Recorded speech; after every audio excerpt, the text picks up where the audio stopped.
Jesolo ha bisogno di un grande cambiamento. Il mondo intorno a noi corre veloce, non possiamo stare fermi.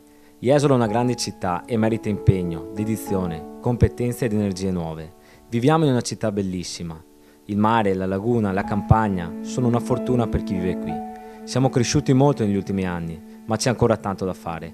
Dobbiamo riprendere a disegnare il nostro futuro, senza proclami, ma con grande concretezza. Ho il sogno di una città moderna e vivibile, dove nessuno resta indietro. Una città sicura e decorosa, in cui poter dormire sonni tranquilli. Una città in cui i giovani abbiano un futuro. Il turismo è la nostra forza, crea ricchezza e lavoro, ma deve essere la forza di tutto il territorio. Non possiamo dividerci, abbiamo bisogno di unità. Jesolo è una sola, dobbiamo crescere tutti assieme.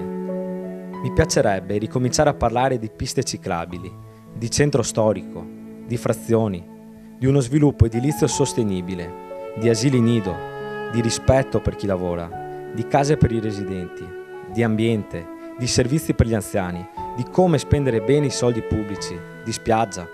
Ci sono momenti in cui non possiamo sottrarci alle nostre responsabilità. Ci sono momenti in cui dobbiamo fare un passo in avanti, con umiltà e con coraggio, senza avere paura.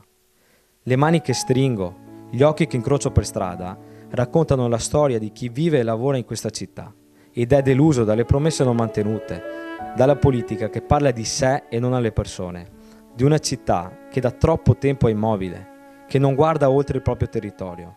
Quelle mani e quegli sguardi chiedono cambiamento. Ho lavorato 5 anni in consiglio comunale con serietà. Abbiamo costruito una squadra di persone serie e con esperienza, che vogliono lavorare ed impegnarsi. Noi guardiamo al futuro, non alle prossime elezioni.